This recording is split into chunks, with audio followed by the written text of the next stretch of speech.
We were putting mediating devices and mediating platforms and technologies in between us and other human beings at a scale that we've never done before. We were putting these things on our bodies in many cases, sensors and other ways to track and monitor. And this was all new, but human nature is quite old. So that juxtaposition, I think, means that there are certain experiences that are going extinct because we think we've outgrown them. And I don't think we have. Hey there, welcome to the Bounce Podcast. I'm Larry Weeks. In this episode, we're going to explore what happens when certain human experiences fade or even disappear. I've been in tech since the days of legacy MCIF banking systems, and it's been exciting and rewarding. The internet's ubiquity has given us instant knowledge, unmatched efficiency. Zoom probably kept us all from going insane during the pandemic. And I think we forget that having an internet-enabled supercomputer at our fingertips 24/7 is not only amazing, but it's relatively new. Just in 2014, smartphone ownership in the U.S. was around 55%. Now more than 91% of Americans, at least, have a smartphone. So are there trade-offs for some aspects of this type of hyper-connectivity? My guest argues there is. That by overly defaulting to digital mediation, where technology filters and facilitates our interactions, we are trading away the richness of real embodied experience. And in doing so, lose, without even noticing it, the very moments that make us happy and resilient. So are we shrinking our capacity for a full, messy, exhilarating experience of being human? Christine Rosen is a senior fellow at the American Enterprise Institute, where she explores American history, society, culture, and the impact of technology on human behavior. She is a columnist for Commentary Magazine, a fellow at the University of Virginia's Institute for Advanced Studies in Culture, and a senior editor at the New Atlantis. Previously a distinguished visiting scholar at the Library of Congress, Christine has authored several books, including The Extinction of Experience, which was Esquire's best books of 2024, and it serves as the touchstone for this podcast. Her work has appeared in the New York Times, Wall Street Journal, Washington Post, and many other major outlets.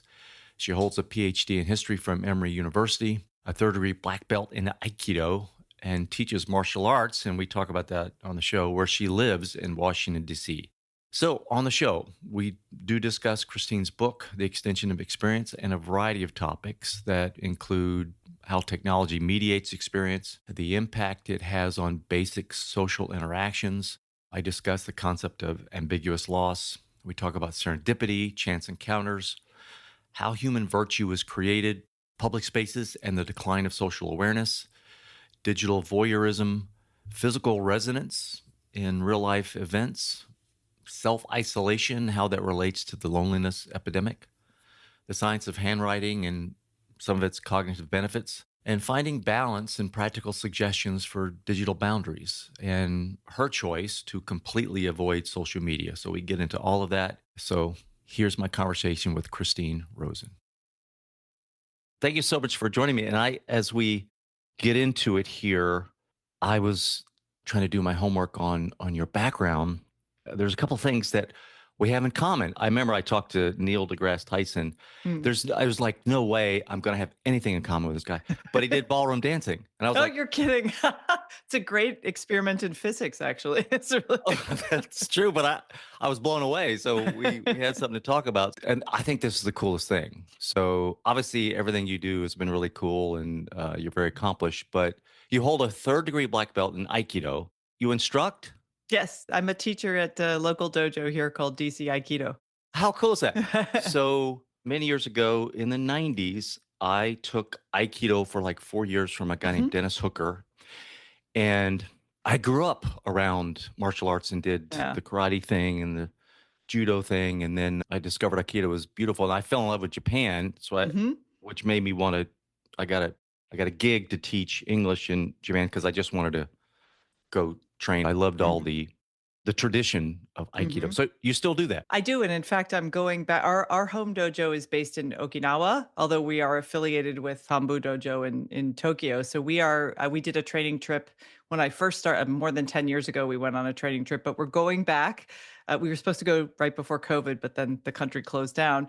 We're going to go in August this summer. We're going to take a bunch of our students and we'll train at our home dojo with our sensei. And I'm going to see if I can tack on some extra time so I can spend some time training in Tokyo as well. So yeah, no, I Wow. love it, and I love to. It will only be my second trip to Japan, but it's just an amazing, amazing country. I'm looking forward to it. Well, that's so cool. Now I'm super curious about Aikido as to today because so then I was taking it. I was in Pensacola at the time, Hmm. and then I ran into a Marine. This Hmm. is again the '90s who was studying with the Gracies in Hmm. California, Right. Brazilian Jiu Jitsu. He showed up in the Aikido class, Hmm. and I heard about it. I was like, "Hey, can you show me some stuff?" So Hmm. this guy was like 4'11". He's a short guy, but he tied me in pretzels Nuts. Yes. With the. knots. Christine, you can get this, but as he was throwing me and tying me, Uh huh. who I thought I was an accomplished martial artist, right? And Uh huh. I fell into every trap that he had. I was laughing Yeah. because it was so joyous that jujitsu was Yeah. just manhandling me. So I went down that rabbit hole, Okay. trained in Brazilian jiu-jitsu for like 4 or 5 years. And then I got so injured over time, I gave So up the whole this thing. okay, so this is interesting because we have a guy who trains in he's got many belts in a form of Japanese jujitsu, like very traditional Japanese jujitsu, Which and is where the we're Brazilians got it because they comes from migrated. right. Right. But it's so dangerous. The ukemi is so dangerous that in our dojo you have to be at least a second degree black belt to train in it and take the ukemi. So I've done a little bit of the Japanese Mm. jiu-jitsu, but I'm 51 and a couple of those throws in I was like, this is for the 25-year-old Marine. Like we have a lot of military guys and stuff. I was like, I will show you how to do it, but you're not throwing me because I Yeah. actually have to use my physical body for my real job. So, but To live. it's Yeah. it is incredible. And it is like the pins are very similar, but much tighter. And the throws are just to break the neck. Like every throw should break the neck. Yeah. Yeah. Whereas in Aikido, we give a little more space for people to roll out of things and do break falls. But yeah, it's fascinating.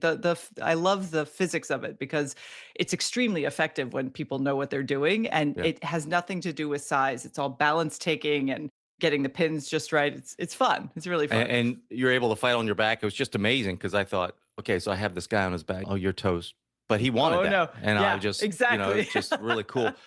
Above the Law, the movie Above the Law, and Seagal and all that stuff Yeah. was just all these memories now are Christine are coming back, right? He was a great aikidoka. I mean, he's kind of lost his But mind he's a with the big guy Russia stuff, too. I but can't he's quite imagine. tall. Yeah, Right. his and actually aikido's very challenging for tall guys in some ways because their center of gravity is so high. They're actually very easy to take their balance if you're shorter. But once they learn that, like they are very difficult. We have a guy named Munir, one of my training buddies for the last 10 years. He's about 6'3", huge guy. And for the first year, it was really fun. I was knocking him over, knocking him over. And now he's got a really good center. He knows how to lower his center. He's almost impossible to take down. He's one of my favorites to work with because I really have to know my stuff and do it correctly. But Seagal's Aikido was incredible. I mean, Yeah. it really was. He was very, I very good. Yeah, a lot of fun, a lot of fun. I got into jiu-jitsu, it wasn't all over the country yet at Right. that time. And then they had the Ultimate Fighting Championships. So I was training other people and trying to find. Then I found in Orlando all this Brazilian community. Hmm. But the training was they were getting all these young guys in, and they just wanted to compete. Oh, I Like know. I And just they wanted to train. hurt themselves. And they Yeah. hurt themselves and me And because they're you. flying. Yeah. You're trying to go controlled. They're flying 100 miles Yeah. an hour, and I was getting hurt. Anyway, so now that Well, we've go back bored to the audience. Aikido. Go back to Aikido. See, it's more Uh, cooperative. yeah, I was that's cool. Thank you for indulging me. Sure. No, no problem. I feel more connected. Okay. I want to talk about this. It's a great book, but a part of me Christine, was trying to figure out how do I present this to an audience where it's helpful? Some of this people are going to go, oh, duh, right? And some people are going to resist it and say, come on, we're living in technological marbles and we're living in the future. I do feel like I'm in the future. We're in that in between where I've Mhm. seen the old using the new and I see where we're headed. Not talking about the existential risk, but just the marvels of technology. So, and I thought, okay, how do we how do we present this? So I'll ask for your help here, and I want to have you give the audience the thesis kind of the book, but let me propose a story, and then you tell me if it kind of fits, because this is where I kind of landed is, do you remember the commencement address by David Foster Wallace, 2005? It's famous. I'd encourage everybody that's listening, if you haven't heard this or read it, please go out and read it. But he tells the story about the two fish that are swimming in the water. I think it's called This Is Water. But at the beginning of the commencement, he talks about the two fish in the water swimming. And then an older fish comes by and says, hey boys, how's the water? And the two fish swim off. And then later, one fish looks at the other and goes, what the hell is water? And I thought about your book and I thought about experience. And I think David's point was the importance of awareness of what we are in. Is that a proper context for the book? This idea of what are we losing for us humans, experience, the equivalent being water, that we are ignoring or technology is pulling us away from? It's a good way of thinking about it, actually, because one of the reasons I wanted to write this book, been studying technology and human behavior for more than 20 years. You're right. To some extent, people will pick this up and go, oh, it's another, I'm a Gen Xer. It's another old person's complaint about how things are changing too quickly, old woman shouting at clouds. But it isn't that, because I think the conclusion I came to is that we now have to actively choose things that we used to be able to take for granted. And in many cases, those things are really valuable in terms of fostering healthy relationships with each other, fostering healthy communities, fostering a healthy political culture. So none of this was any sort of conspiracy. I mean, a lot of our concerns about technology, both the existential risks of AI, which is what everyone talks about now, but before that, even the concerns about privacy, surveillance, control, all of those are legitimate and ongoing. But I think what we missed in a lot of our criticisms of technology were just how they change our everyday habits and behavior. You have a lot of anxiety about attention and about how much time we spend on screens. And I share that anxiety. But I'm most interested in how it alters our own behavior in very quotidian ways, very qualitative ways. So, do we look each other in the eye anymore? Do we choose to mediate relationships that we used to have no option but to leave the house and go enjoy?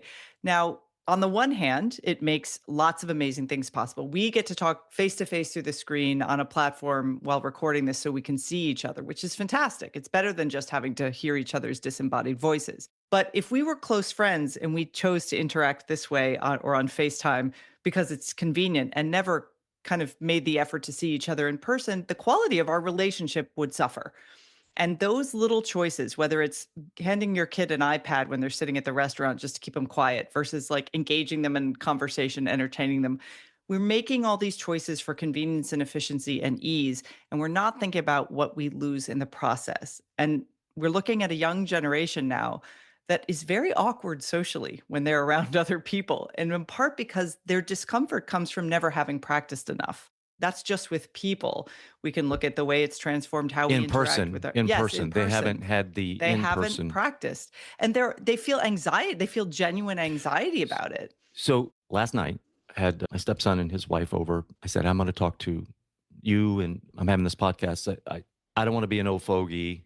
I was worried, not worried, but is my bias that I'm old enough to have lived without it and then adopted it. So I feel like I've had this great balance. But I'm also a meditator, and I do things that are practicing awareness and all these things that help me be more present or mindful, right? So I was Mhm. like, okay, tell me, because they're great kids. 25, I'm calling kids. So I said, this is her thesis. This is what we're going to talk about. Is this your experience, or tell me what your experience is with digital and with. They both said yes. You should have that conversation. It is an important conversation. They were very aware because they didn't grow up with it, but in younger in their life, that technology was part of their life Mhm. more sooner than it was mine. So I was surprised. And then his wife said, and she's young as well. It's funny. She was talking about a 19-year-old that Mhm. she had to train in work. Mhm. And that prelude is to. I'm trying to piggyback on what you said. She said, I said, she goes, Larry, I had this conversation where we were talking in person and she said, "I'm finna gonna do it." And she was talking in text. I was stunned, Well, Christine. she's thinking in text, She's which is even thinking in more text worrisome. terms.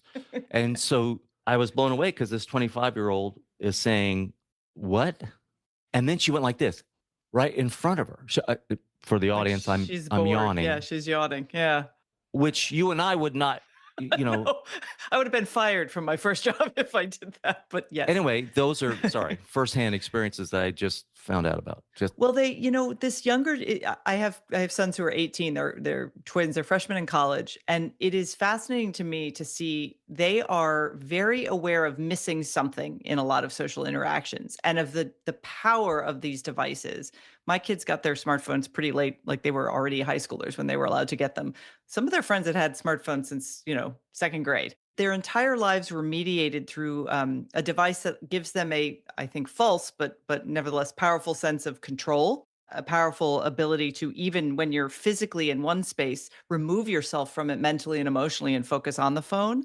And for the young, I think that gives them a sense of control and power at a moment in life where a lot of change is happening. A lot of the world feels scary and new and anxiety inducing.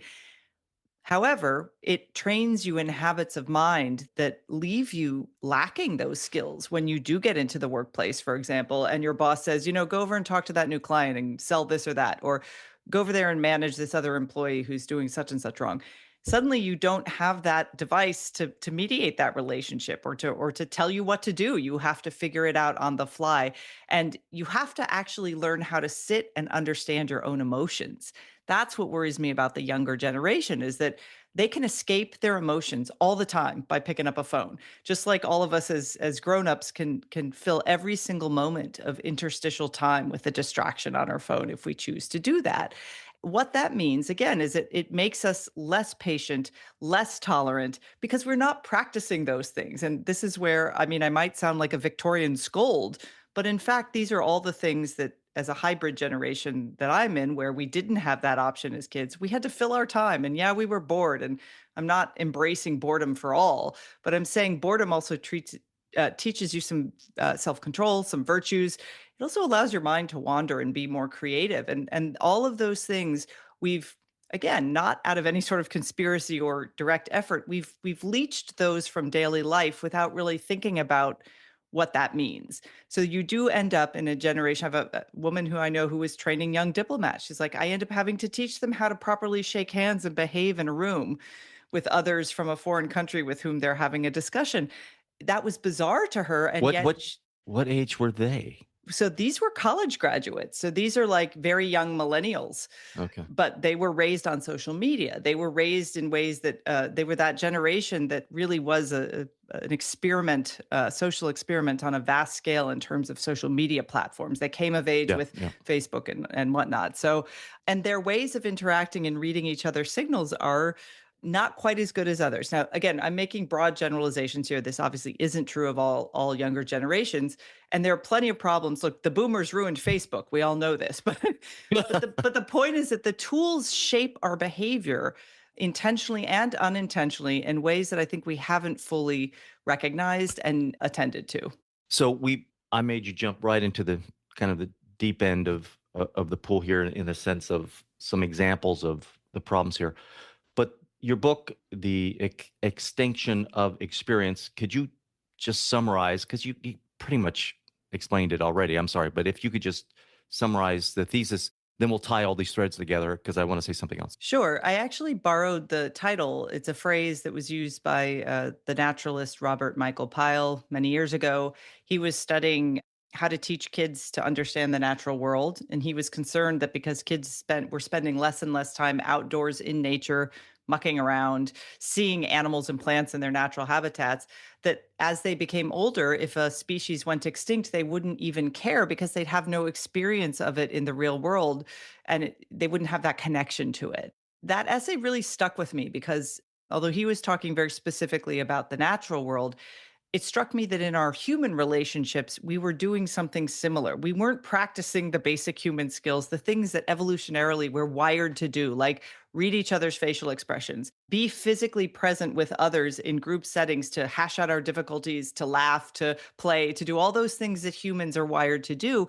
We were putting mediating devices and mediating platforms and technologies in between us and other human beings at a scale that we've never done before. We're putting these things on our bodies in many cases, sensors and other ways to track and monitor.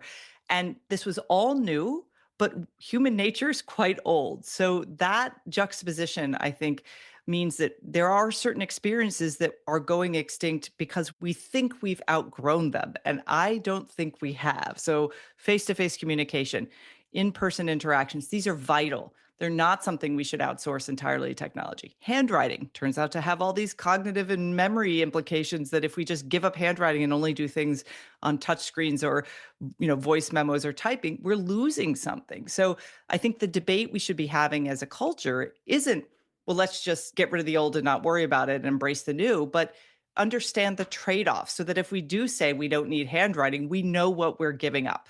Okay, it's a choice. But it's an informed choice. And in all of these ways, I think we find the new thing so compelling and technology so marvelous that we forget there's always a trade-off to it. Sometimes that trade-off is worth it. Look, I don't want to bring back the telegram as a form of communication or carrier pigeon. I benefit from these tools every day. I use them in my work and in my personal life.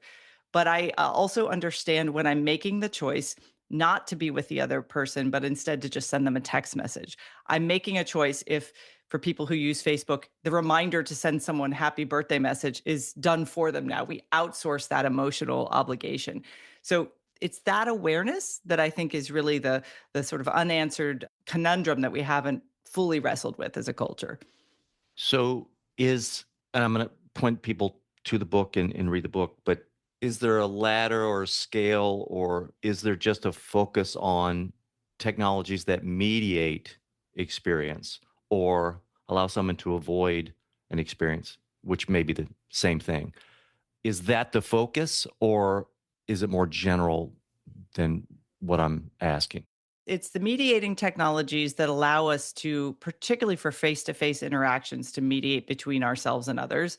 But it's also replacement technologies. And by that, I mean platforms, software, devices that claim to know more about us than we know about ourselves, to mistrust our intuitions and instead outsource our emotional and physiological responses to a sensor that will turn it into data and feed it back to us and say, this is who you really are. So all of those ways in which we can measure and monitor and we think control ourselves and others also concern me for a number of reasons.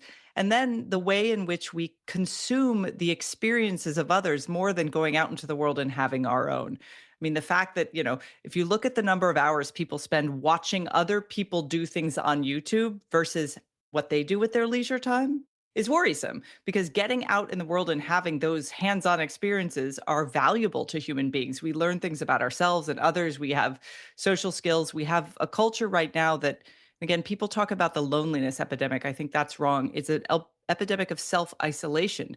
We can be very happy in our own little worlds and are alone by ourselves at home. We can be constantly entertained. We can have everything brought to us. Again, not in every place. You live in a rural area, it's quite different, but that is the promise the technologists have sold us: an on-demand culture, anything you want, anytime.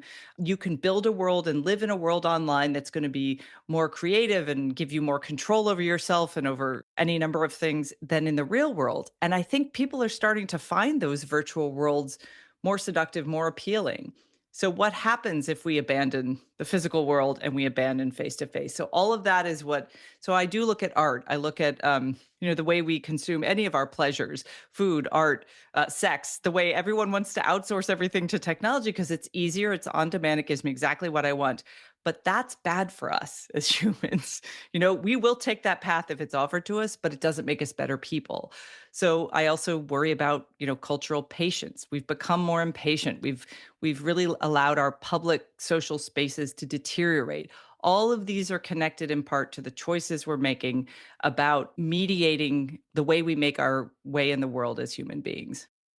I'm a technologist, but I am, again, I keep thinking, am I just getting older or what have you? But I'm starting to reflect on what we are losing. I spent a lot of my career trying to move very large retailers, the biggest in the world, from physical stores to online. That's where things were headed, and companies and people that are involved with were pioneers in this area. And it was exciting. But I was in a mall the other day and it was like an episode of The Last of Us. You know, Yeah, it's depressing, isn't it? it was Yeah. depressing. Then there was another mall I hadn't been to in many, many, many years that was still kind of thriving, and it felt like a time travel. It was like, Mm. oh wow, this was. I remember when I would eat here at this cafe and then go to this store. So, geez, I do sound old, I've but taken you down the path of nostalgia trip, right? yeah, yeah. So I just want to say, look, I benefited greatly, was rewarded greatly for moving things digitally and having a career in technology. But yeah, it's this thing of, we have cars, now we need seatbelts. We went from the horse and buggy, now we need painted roads. And I'm like, okay, we got to learn how to live and not lose our humanity here and I also want to say, I'm pointing a finger at me as we have these discussions about how we're being affected, right? Because yes, I was going to say the other story she told me last night was, now I'm talking about what we're losing, Mm. what we're at risk of losing and what we're losing now. And she told me something that just shocked me. She goes, I asked this young girl, these people, to make some phone calls Mhm. about some insurance issues. And they freaked out. She goes, what do you mean? I have to call him? She goes, yeah, just say, and told her what to say, but they just could not do Fearful. it. Yes. Fearful. Yes. So that just struck me. And I guess I just haven't been aware of this. I'm like, wow. But this is where the habits of mind come in, because we've created tools that are so good at doing things for us, but in the process, they've made us more machine-like. Like, we're conforming to the machines more than the machines are conforming to human needs. Hmm. So if you grow up doing only texting, never talking on the phone, rarely having as much face-to-face interaction as people in previous generations did, then why would you want to pick up a phone and talk to a stranger? Can't you send them a text message? Can't you send them an email? Can't you just, send them a DM on social media? Like, all these ways of communicating have these layers of, it's almost like plausible deniability, right? It's like, I can't get too close. So that means I'm also not too responsible if something goes wrong, right? There are all these ways to control one's world. But as we know, part of what is great about getting older and being a human being and learning all these life lessons is you make mistakes and you learn from them. And there's this sort of general fearfulness. I think it speaks to the anxiety, particularly of younger people, about kind of throwing themselves out there and doing that, unless they're reflecting kind of whatever the group mind tells them is appropriate. So in a weird way, it's a lot of conformity, I think, for a generation that loves to perform its sense of self and perform all of its identity politics. There's a conformity to it because it all is fed through the same platform. Everything has to conform to the demands of that platform. When I teach young people, I teach college students about technology and ethics. I always say, we'll pull up whatever the popular social media platform of the day is that they mostly use. We take a little survey and I say, okay, show me the menu, like all the options, how you can do all this stuff on it. And then I ask, what's not on the menu? What have the people who have designed this for you to use uh, not included, not allowed you to do? And they're often shocked. Like, what do you mean? I can do anything. No, you can't. And so we are designing a world where we embrace these technologies, which do amazing things for us, without really thinking, okay, what is it taking off the menu? What is not on offer here? What skills and human interactions are we not allowed to really do anymore? And how are we being asked to act more machine like? Every time I have to do one of those prove you're not a robot things on a website, I'm like, I'm becoming the machine. I mean, I do it, but that's an example. Again, I'm habituated to it now. I'll do it. I'll click through the boxes and find the crosswalks and the buses and the motorcycles. But that's training me in behaviors that didn't exist even, 20, 50 years ago. And as we talk, I want to illuminate the wonder, and I just want to amplify the importance of experience, human experience. Mm. And part of me, I don't know what you think of this, but it seems to me that we are not only losing virtues, but maybe virtues are only had via experience. Mm. In other Mhm. words, I'm not sure you can read and acquire. I'm not sure you can acquire virtue via reading. It must be lived, I think. So I was thinking patience is a Mhm. virtue. Mhm. Well, that cannot be had without the experience Right. of frustration. Right. or of waiting in a line, being stuck in traffic, or getting in an argument with somebody in person. And thinking about this, I was like, holy cow, what other virtue? Resilience. I can read Stoicism all day, but if I'm not out in the world and recovering from a setback, a rejection, let's say somebody say no, or I get on the phone. I just get on the phone and say, because this will happen. Hey, I'm the insurance company. I just wanted to let you know your bill was paid or handled. What are you talking about? And somebody just screaming at you on the phone. Right. That's going to happen. But resilience is taking that and moving forward instead of collapsing. I think that only happens through experiencing, having that happen over and over again. And you know what else? And this sounds weird because we like to think of ourselves as far more tolerant society. I think we're losing tolerance for other Mm. people. And setting aside political views, that's not what I'm talking about. I'm just like tolerating the weird, quirky habits of others. So if you live in a city as I do and I ride the bus, you have to tolerate people. Now, everybody puts on their earphones and like tries to create their little digital bubble. And I get that. I'm not arguing that people should not distract themselves on a boring commute. But just like when you step into an elevator and the polite thing to do is kind of, give a nod to the stranger. That's also a sign to that stranger, if they return the nod, that you're both safe. Like you're not going to attack each other. It's a safe, it's like, okay, we're good. We're all people here. And the stories we see over and over again in public space where people are so enraptured by whatever's going on their phone that they don't see what's happening to those around them, including people being attacked or people being harmed. And they'll film it if they notice also, which is disturbing, right? They won't intercede. They won't call 911. They'll just start filming it like instant voyeurs. So all of these are ways of shaping behavior that, again, I don't think people are actively choosing. It's just, oh, look, I got a camera in my hand. I'm going to film what's going on, rather than understanding that they're in the physical presence of others. They're part of the story, but they set themselves off to just document it for social media or for whatnot. And that is, again, that's a very modern, technologically driven way of approaching everyday life. In some cases, it leads to, important change. If you document something terrible happening and then you can show the world and then change happens. It can also, though, lead to a sense of I'm not responsible for anything because I'm just documenting it. That's the way in which I A worry. voyeurism, yeah. Exactly, a kind of mass voyeurism. And then when something goes wrong, everybody's pointing the finger. Well, it wasn't my fault. I was there. Mm. But that, again, we have obligations to each other. And when I think about the sort of leading edge technologies now in terms of interpersonal behavior, they're all targeting the weakest members of society: children, the elderly, and the sick. So, you don't want to go visit grandma in the old care home because it's too far out of your way. You can give her a robot seal and she can pet it and she feels great. And everyone goes, "Isn't that better than nothing?" And I become enraged because I'm like, no, what's better is if we as human beings go and visit grandma because she's there by herself and lonely, and we owe that to her. But I think the technology allows us to avoid confronting our ethical obligations to each other in many of these cases. And that worries me because that leads to a very atomized society that can't figure out how to get along even at the basic level.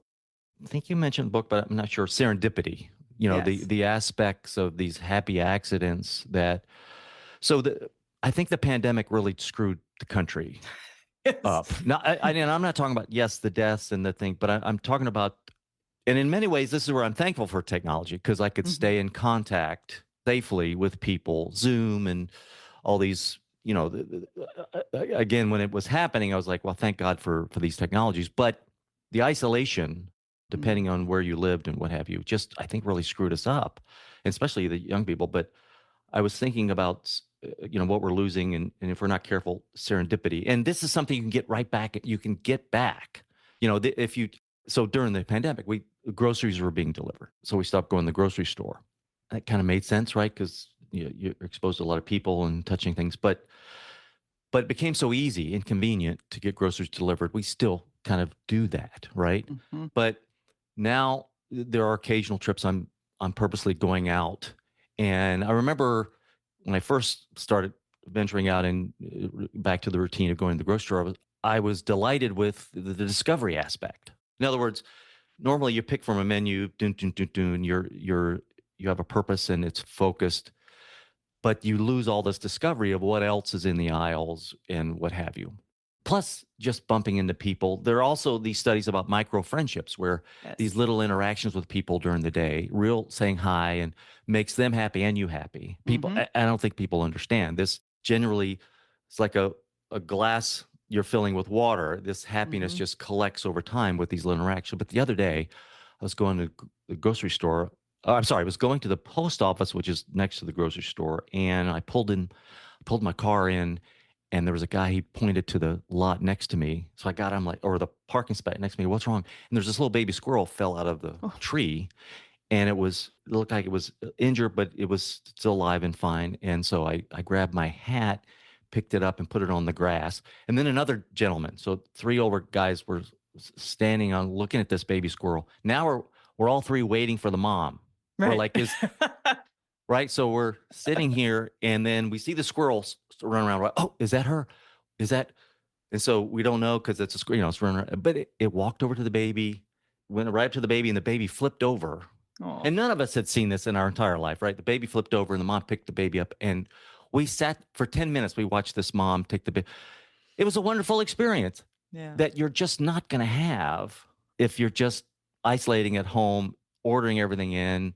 And reminding Kurt Vonnegut wrote this essay, I think it was 2009, I can't remember, about buying an envelope. His wife said, "Get some envelopes."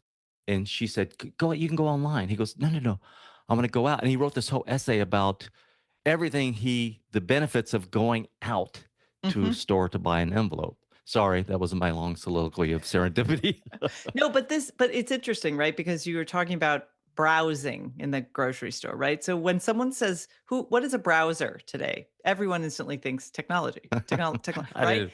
Browsing is a human activity. It's when we go to old bookstores and browse the shelves, that is opening ourselves up to a serendipitous moment. Just like if you go out into the world, you might bump into someone you know, you might have a brief conversation with a stranger that nevertheless induces some small level of happiness. And we know from social science research, they've done these really fascinating studies where they have people walking across, a public square, and they'll deliberately look through that. Like they'll make eye contact, but then stare through them as if they're not there.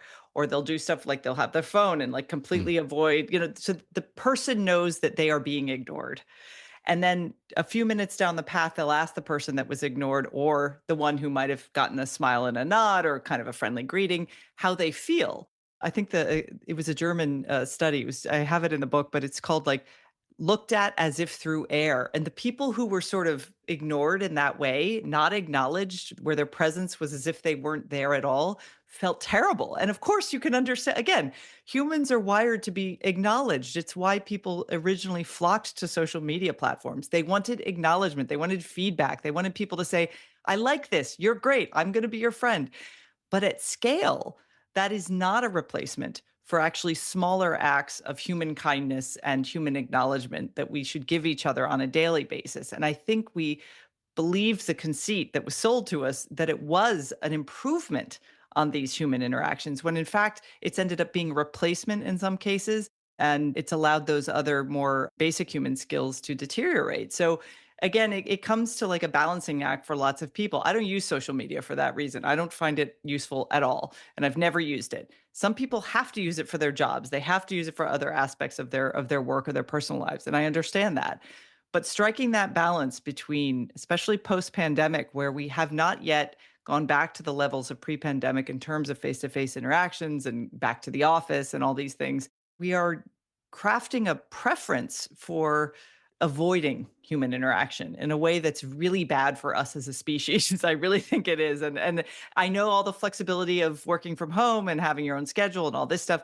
There's a whole argument to be made about whether you actually need to be chained to a desk 9 to 5, 5 days a week. I think it's place purpose. Mm. I think it's horrible for the younger people not to be in office. That Right. just Yeah. now, So if you're isolating. older and you've done it and you're married and you got kid, what Yeah. you know, I don't need those connections as much as I Right. did, right? But Google had a policy. I think it's gone now, but it was you were in office and they designed the most amazing offices. I'm so Right. thankful So you that could bump into people and that's strike up exact. They actually conversation. said the whole reason they had cafes and everything was that you Right. would have these happy accidents and come up with these ideas. And by the way, that happened. I Right. experienced it. I would talk to a developer with a different team about something else and then have this great idea.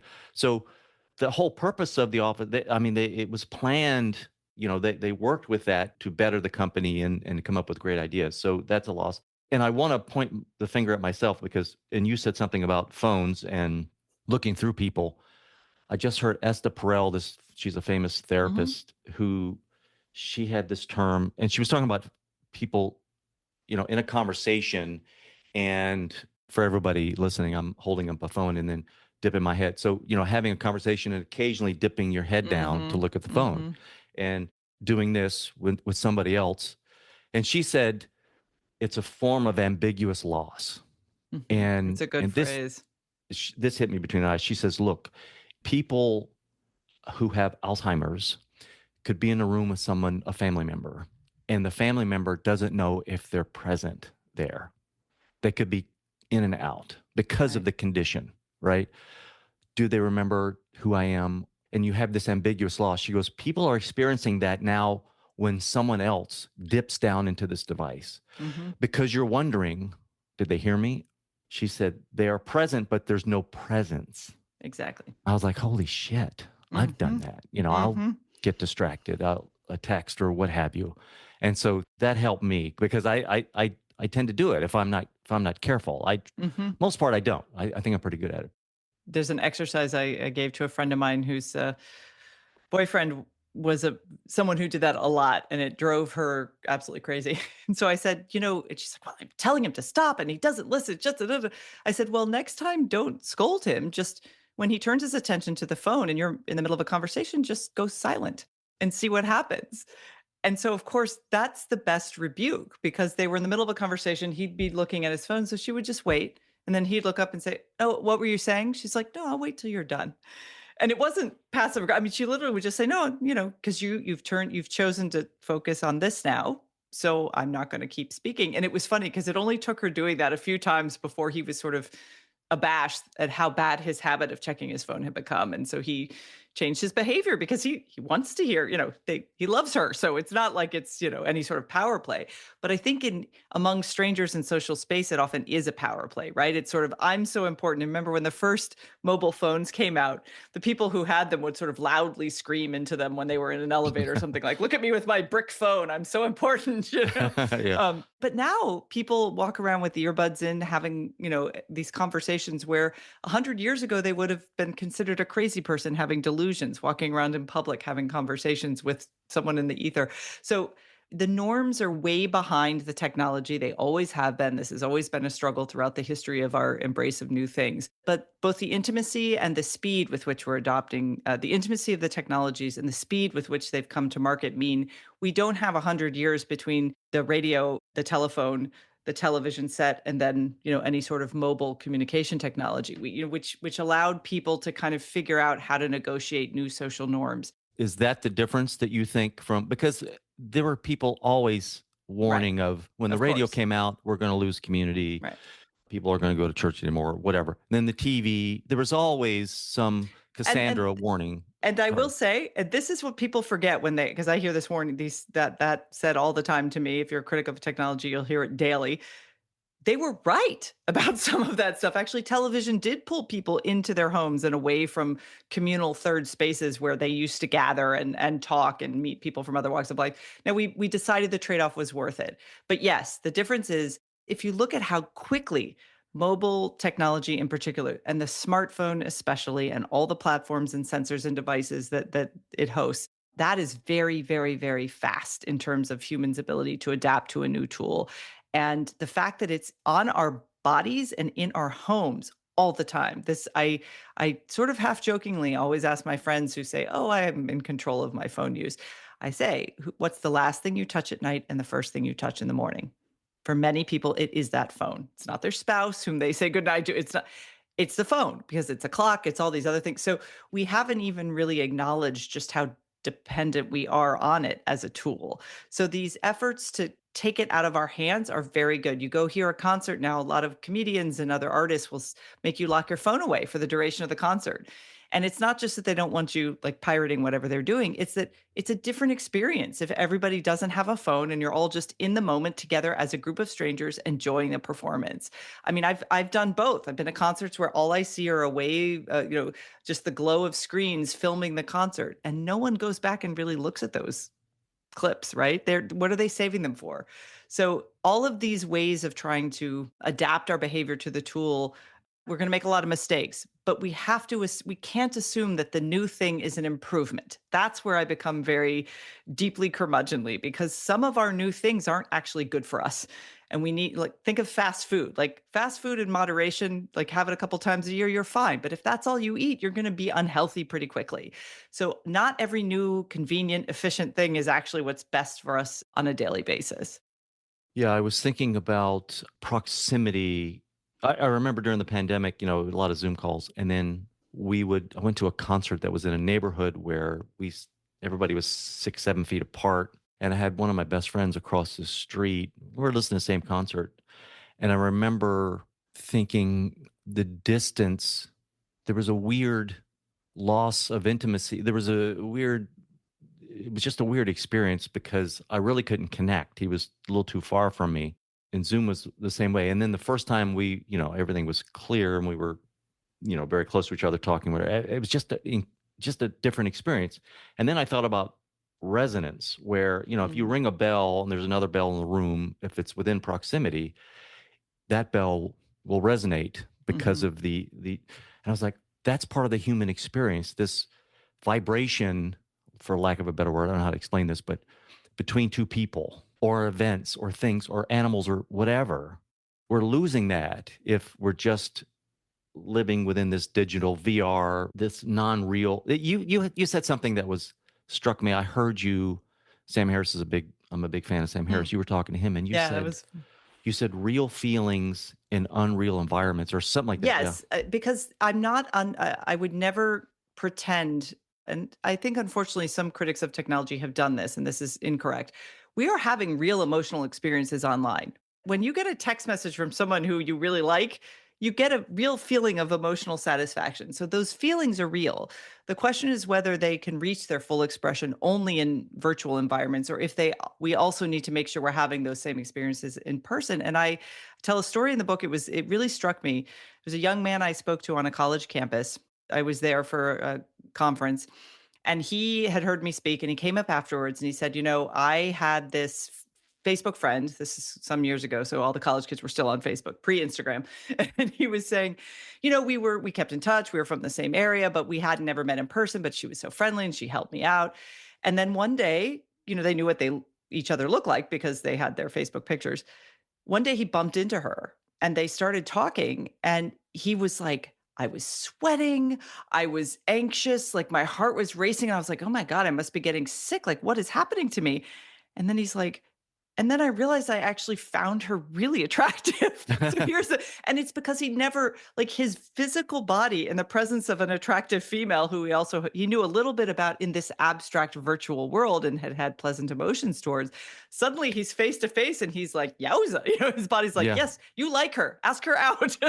But he was surprised by his own body's reaction. And that to me was an extremely telling moment in our culture, because he couldn't read his own bodily signals. I mean, he figured it out pretty quickly, obviously, but it baffled him at first. It confused him. And that's because he hadn't had enough of those interactions to be able to tell awareness. One from the other. I go back to exactly. And I thought about this before we got on our meeting here.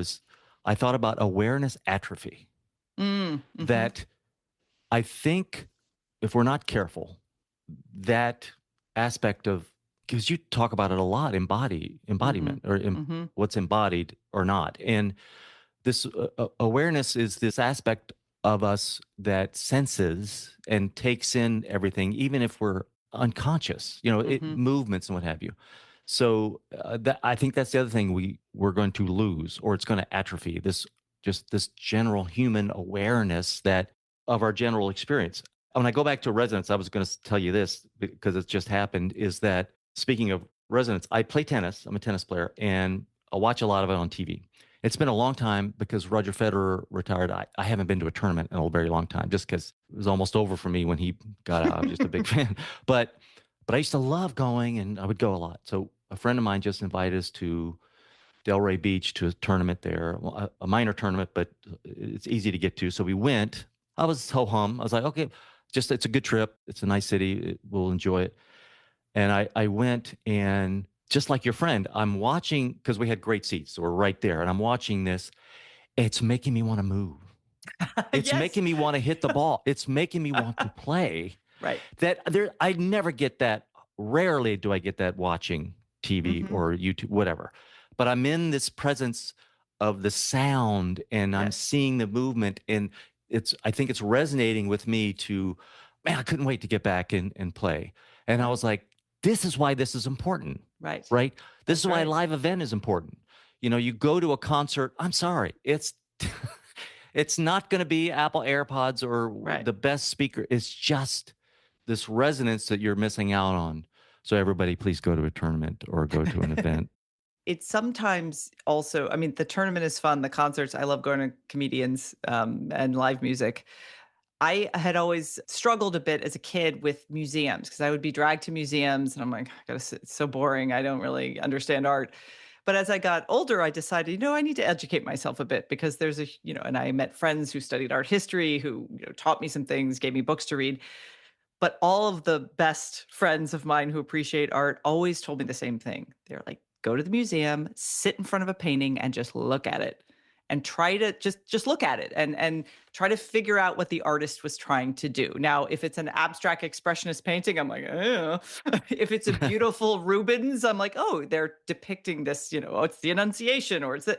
So all of that, but in each case, the thing that I kept coming back to, and I think this is true of going to see athletes perform or musicians perform, is you go with some humility, right? You're like, I'm going to go and see what this person can do. And I'm kind of open to the experience of what they have to show me. Now, you might end up saying, well, that was terrible, or, oh, they lost the match. But it's the humility part of it that I think technology erases from that equation. So the Google Art stuff is like, we can show you art at a scale that even the human eye can't show you. You can zoom in, you can do this, you can control everything about your experience of seeing the painting. Now, I have used it a lot to see stuff that I can't travel a million miles, to go see in person. But it isn't the same, and we shouldn't pretend it's the same, and we absolutely shouldn't pretend it's better. It's different. It's a qualitatively different experience. And so I would like to see us start to be more specific about not either equating the things or arguing that the technological version is better, because that's the conceit that gets us in a situation where thinking that if you send grandma a text message rather than getting in your car driving out to the next city and visiting her is the same thing, because, oh, you've reached out. I reached out. And I noticed I have friends who do like business consulting, and they were very annoyed at a certain point when the big phrase everyone used was touch points. So it's like, yes, I've had a touch, I've had a touch with this Seven guy. And touches. yes, all Yeah, the yeah. different touches. And one of my friends is like, you never actually see these people. It's all a text message or an email or a voice call. And he was struck by the fact that we're using the language of actual physical interaction while retreating from it. And trying to pretend like we're still in this making the same sort of connection. So in all these ways, we try to trick ourselves into believing that this new way of doing things is better and we don't need the obsolete way.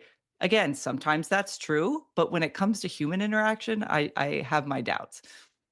So give us some prescriptions here or something, because again, these technologies are wonderful. Algorithms are wonderful, but I certainly understand there'll be spatial functioning that we're going to lose if we always default to Google Maps. And I'll try to, if I know where I'm going, I've gone once, I'll try to turn off the maps and just go and maybe just check for traffic. So these tools are wonderful. They make our lives better.